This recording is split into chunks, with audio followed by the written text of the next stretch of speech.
안녕하세요, 묵더기TV입니다.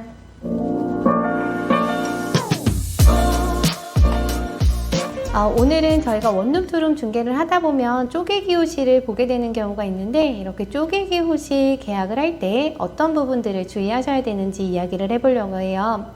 쪼개기 호실은 말 그대로 하나의 호실을 여러 개의 방으로 쪼개놓은 형태를 말하는데, 원투룸을 하시다 보면 이런 쪼개기 호실을 또 보게 되는 경우가 굉장히 많을 겁니다.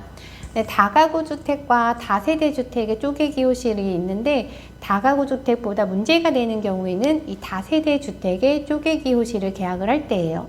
저희가 이 다가구하고 다세대 주택은 유관상으로는 구분이 조금 어렵고, 등기부등본을 열람을 하게 되면 다가구 주택은 건물 전체를 하나의 건물로 보기 때문에 등기부등본도 하나가 존재하고요.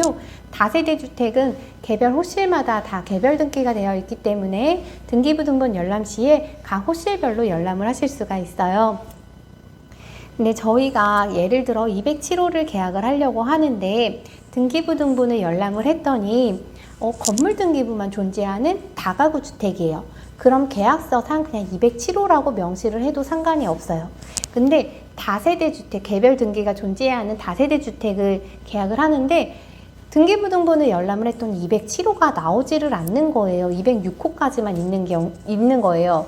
이럴 때에는 이제 집주인으로부터 어떻게 된 내용인지 내용 확인을 하시고 해보시면 이게 206호에서 그걸 쪼갠 거다, 뭐 205호에서 쪼갠 거다 이렇게 얘기를 하실 건데, 계약서 자체에다가 이때는 207호라고 명시를 하시면 안 되고 206호의 일부라면 206호에서 쪼개진 거라면 계약서상 206호 중 일부, 표기상 207호 이런 식으로 진행을 하셔야 돼요. 그러니까 계약서상 주소가 206호로 들어가셔야 됩니다.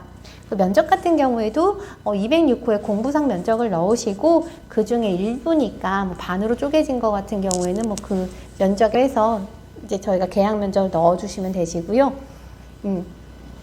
포인트가 206호라는 거죠. 공적 장부상 존재하는 호실로 계약을 진행을 하셔야 되는 게 포인트예요. 왜냐하면 이게 다세대 주택의 쪼개기가 문제가 되는 경우가 경매 등이 실행이 되었을 텐데, 다가구 주택은 건물 전체가 하나이기 때문에 경매가 넘어가더라도 이 건물 전체가 넘어가요.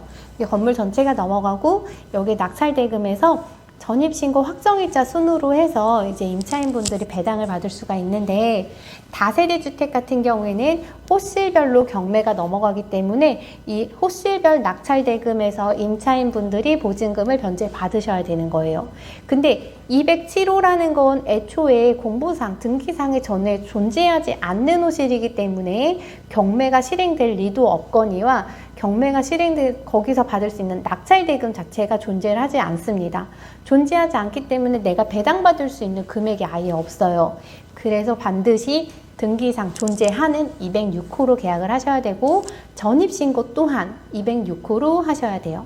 포인트가 다가구 주택은 집원 주소까지만 일치하면 저희가 대항력이 전입신고 시에 집원 주소까지만 일치하면 대항력이 발생하기 때문에 이게 뭐 207호든 208호든 뭐가 쪼개졌건 어쨌거나 그 해당 호실로 계약을 하셔도 상관이 없어요. 근데 다세대 주택은 반드시 등기가 존재하는, 공부상 존재하는 호실의 일부로 진행을 하셔야 되고, 전입신고 또한 그 해당 호실로 전입을 해 주셔야 됩니다. 오늘은 이렇게 쪼개기 호실 계약하실 때 주의하셔야 되는 부분과 관련해서 이야기를 해봤고요. 다음번에도 더 좋은 영상으로 돌아올게요. 감사합니다.